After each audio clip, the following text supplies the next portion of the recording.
الله أكبر الله أكبر الله أكبر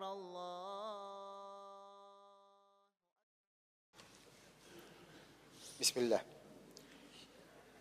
الله أكبر الله أكبر لا إله إلا الله الله أكبر الله أكبر ولله الحمد. Muhtaram Müslüman kardeşlerim, Uraza gayeti mübarek bolsun. Allah Teala urazalarımızı, turguzgan namazlarımızı, kılgan izgiliklerimizni o'z rahmeti bilan kabullardan kılsın. Bayram bugün. Bir-birimizni tabriklaymiz. Tabriklaymiz jamaat Tatar so'zi amma lakin g'arab so'zlaridan. Tabrik ya'ni baraka, ya'ni barakat tilav, ya'ni hatta tilavgina tugul Allah'tan so'ru. Allah'tan so'raymiz bir-birimizga barakat bo'lsin deb. Hurmatli din qardoshlar, uzoq etib kutgan, qarshi olgan, tirishib o'tkazgan Ramazon oyi o'tib da ketdi. Shulay jamaat. Shulay hurmatli din qardoshlarım, sahabalar payg'ambarimizni Muhammad sallallohu alayhi vasallam olar Ramazonni o'tkazgach yorti yil duo qilar edi. Ya Rabbimalla urazalarimiz qabul bo'lsin deb. Hamondan so'ng yorti yil kutalar edi, ham so'raylar edi. Ya Rabbimalla kelasi Ramazonda da bularga nasib et deb. Allohumma balighna Ramazon. Shuna ko'ra bizda bir yakdan bugun endi biz saharga turmadik. Bugun biz ertan shay ichdik, kimdir kofe ichdidir, zavtrak oshadik. Ham masjidga yo'naldik. Masjidga Alloh yurtuna bayram o'tkazga.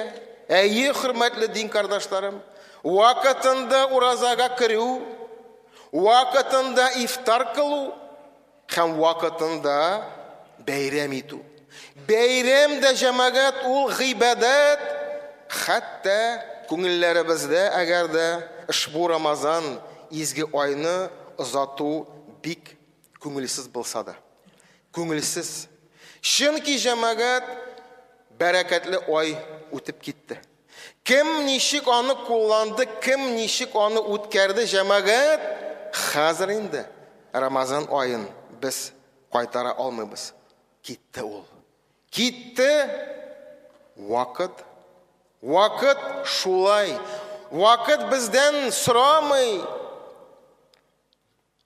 ol o'tib da ketdi. Hatta Hasanul Basri g'olimimiz ayta edi. Ey adam bolasi, kunlar ul sindi. Kunlar ul sindi. Her kun o'tib ketgach, sening da bir ulushing keta degan edi. Qarag'iz, nindi терян мағыналы сөздер жамағат. Хасан аль-Басри говорит такие слова: о сын Адама, дни это ты, он говорит. Дни это ты. И каждый пройденный день, когда он уходит часть тебя.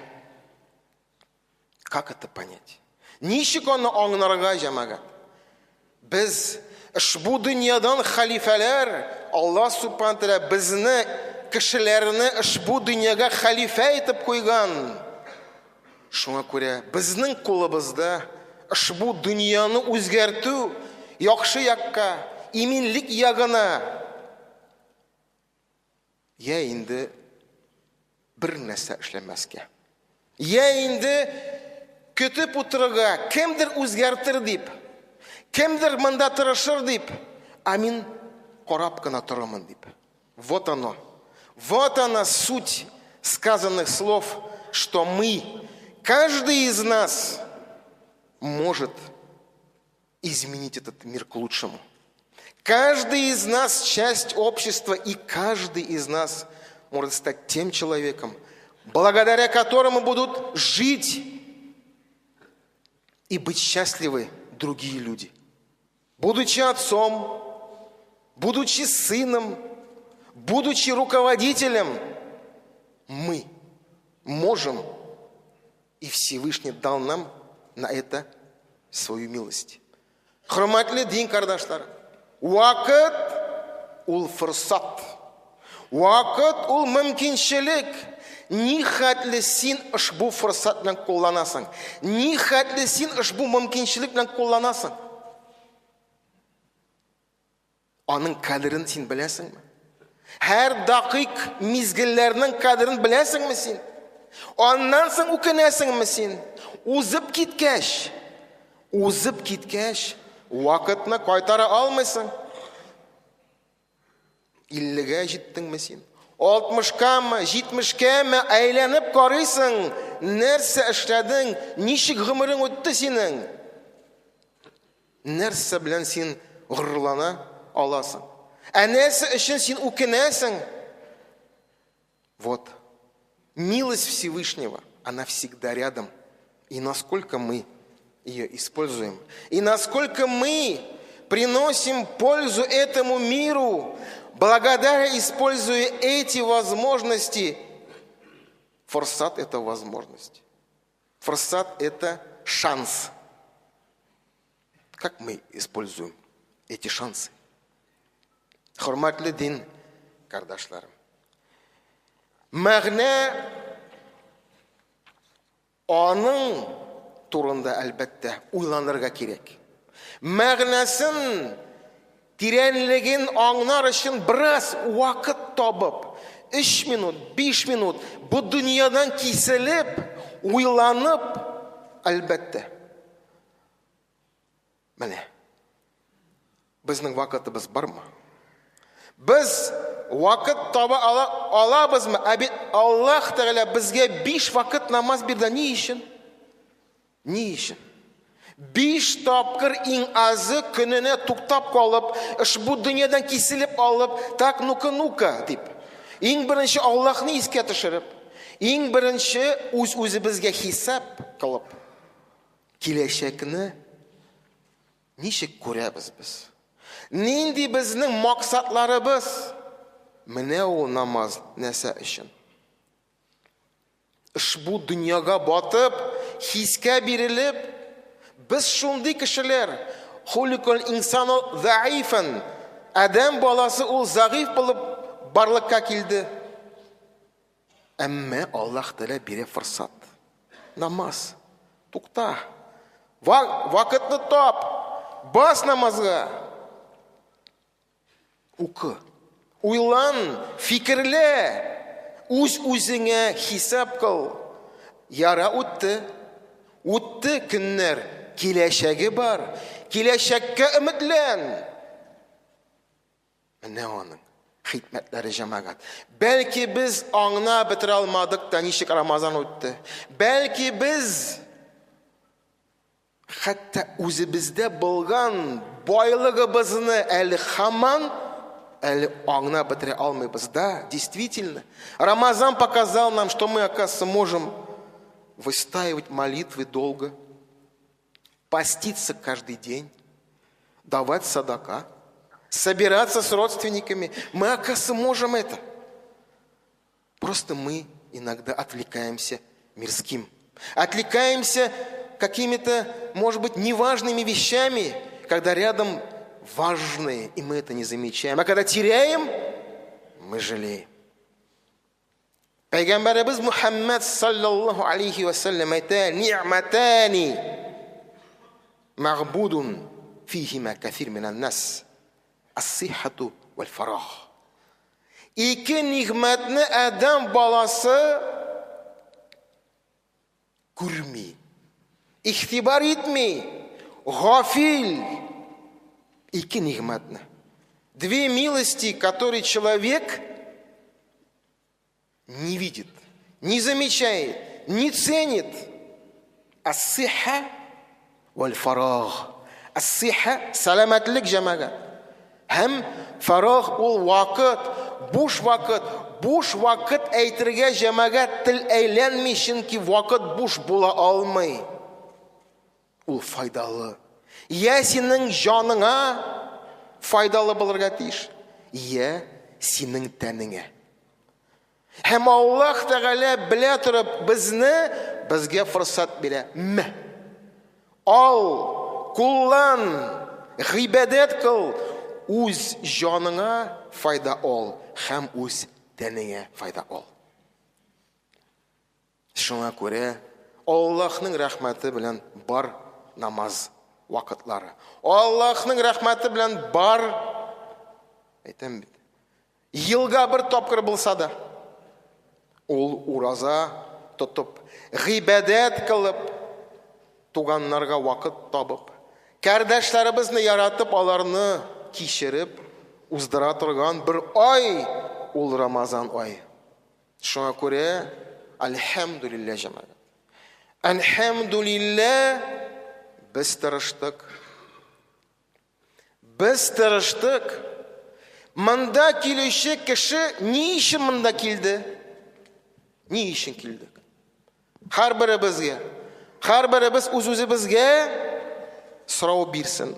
Иртән торып, монда ни өчен килде? Чөнки бәйрәм. Чөнки ураза гаете, әмма килгән бит. Нәрсәгәдер өметләнгән. На что-то же мы надеемся где-то в душе. Даже если ты не продержал весь месяц, ты настраивался, старался и, может быть, продержал один день уразы. Что ты об этом думаешь? О чем ты думал тогда? На что ты надеялся? Ну, конечно, на внимание и милость Аллаха. Аллах Тәгалә безнең калипләребездә урнашкан хисләрне белә. Без үзебезгә генә, без үзебез генә беләбез үз нәфесебезне. Мы только сами знаем, какие мы хорошие. Только сами знаем, насколько мы набожные. Шуңа күрә Аллаһ Тәгалә әйтә: "Инна сауму ли ва ана аҗзи бихи." Аллаһ Тәгалә әйтә: "Ураза минем өчен." Чөнки беркем дә белми уразаны тотуын. Кем ничек ураза тотты? Ничек үзен ураза тоткан вакытта хис итте? Нич? Как он держал уразу, знает только он и Всевышний. Шуңа күрә Аллаһ Тәгалә бүләкли. Көн тоттыңмы син? 2ме, 3ме? Берсен дә калдырмый Аллаһ Тәгалә. Аллаһ Тәгалә ул Ар-Рахман-ар-Рахим. Ул бүләкли. Шуңа күрә без бүләкләр өчен киләбез мәчеткә. Иң зур бүләк җәмәгать ул җан тынычлыгы, душевное спокойствие. Иң зур бүләк җәмәгать. Шуңа күрә без әйтәбез: 2 нигъмәт, 2 нигъмәт, ни хәтле без шул 2 нигъмәтне кулланып җан тынычлыгын табабыз. Тырыштык. Намазларны тургыздык җәмәгать. Намазларны тургыздык иманен ва ихтисабан. Ихтисаб өмет. Өмет, иншалла гынахларыбыз кичерелер дип. Иншалла Аллаһ Тәгалә безне гафу итер дип. Һәм нәрсә Аллаһ Тәгалә әйтә? Гуфира лаху ма тaqaddama min замби. Кемдә кем өметләнеп, тырышып ураза тотса, намазны бастырса, гуфира лаху ма taqaddama min замби. Bütün günahlar kişirle cemaat. Bütün günahlar kişirle.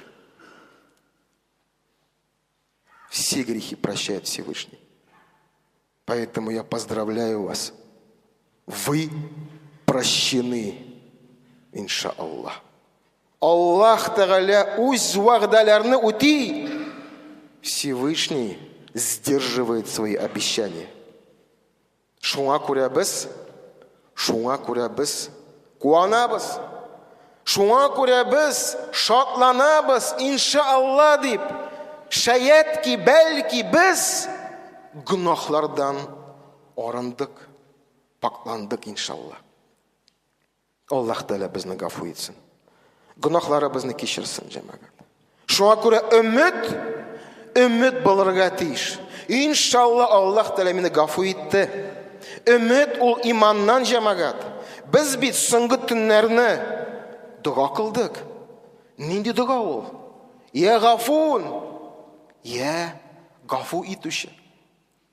Тухиббул афва. Яратасың гафу итәргә. Фафу анни. Гафу ит мине. Мы же молились, мы же просили. Иншалла, Аллах простил нас. Иншалла, Аллах Тәала безне гафу итте. Без бүген гынахсыз сабый балалар кебек, иншалла. Һәм шуны, менә кыйммәтле хәзер саклап калырга кирәк, җәмәгать. Саклап калырга, надо это сохранить. Это состояние таква, состояние набожности мы должны сохранить. Надеяться, что мы прощены, и надеяться, что не будем грешить. Өмет ул иманнан. Өмет булырга тиеш. Өметсез шайтан. Без иман китердек, без буйсындык. Хәзер инде без өметләнәбез.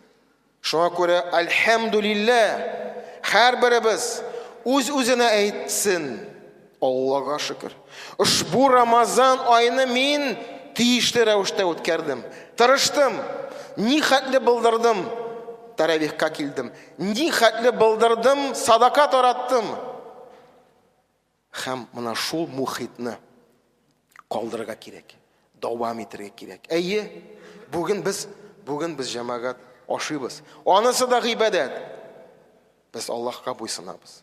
Шуңа күрә Аллаһның рәхмәтендә булыйк, хөрмәтле дин кардашларым. Бу тормышны, яңа тормышны ак биттән башлыйк. Начинаем свою жизнь с чистого листа. С чистого листа. Что мы туда сейчас занесем? Какие дела? Какие поступки? Бездән тора, хөрмәтле дин кардашларым. Бездән тора. Безнең киләчәгебез, машаалла, эшләребез күп, җәмәгать. Иң беренче үзебезнең гаиләләребездә.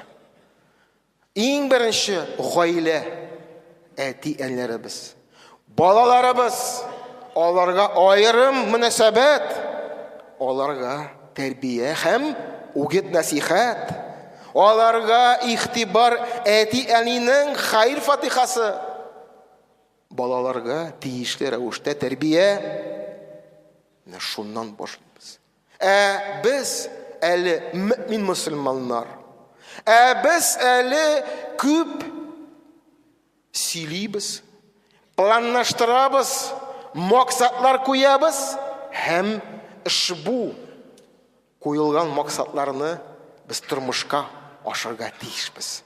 Шуңа күрә, хөрмәтле дин кардашларым, без көч җыйдык, без гынахлардан арындык, без үзебезне көчле, көдрәтле итеп сизә башладык.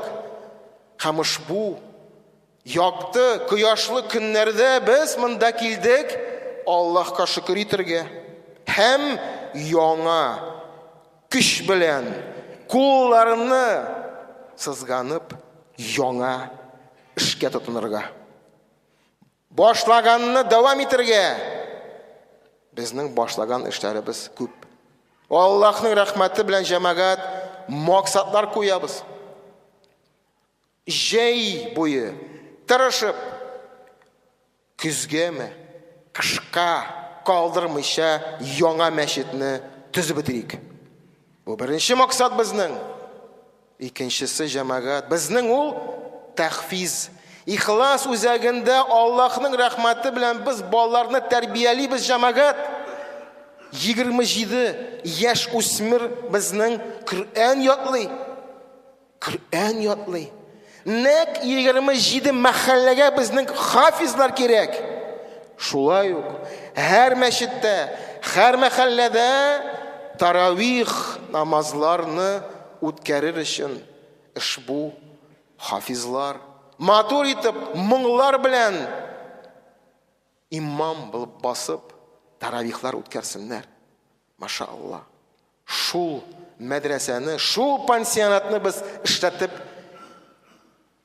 эшләтеп башларга тиешбез, җәмәгать. Это второе, наша цель. Первая цель — это завершить строительство мечети Ак-Каин. Все вместе. Мы можем, мы сильные, у нас все получается. Иншаллах. Второе — это пансионат, это наши дети, это будущее. Һәм өченче, җәмәгать, өченче ул безнең үзәк мәчет. Безнең үзәк мәчетебез ул безнең район һәм шәһәр мәчетләренең әнисе, ана булып тора ул. Она ухаживает за всеми мечетями. Она переживает, чтобы в каждом махалле шла работа. Но она же остается без внимания. Мама, как всегда, отдает себя полностью, а сама остается без внимания. Шуңа күрә, үзәк мәчетебезгә дә игътибар кирәк, җәмәгать. Үзегез күрәсез, кем хәзер тышта басып тора, күрә мәчетнең сыйфатларын инде, ташлары. Шуңа күрә ушбу үзәк мәчетне дә, аңа да игътибар кирәк, җәмәгать. Это третья наша цель — оказать внимание нашей любимой мечети, иншаллах. Шуңа күрә, хөрмәтле дин кардашларым, Аллаһның рәхмәтендә булыйк, җәмәгать. Аллаһның бәрәкәтендә булыйк. Һәр беребез халифа, һәр беребез көчле, көдрәтле шәхес, һәр беребез ушбу дөньяны яхшы якка үзгәртә ала. Һәм Аллаһ Тәгалә безгә андый форсатларны биреп тора.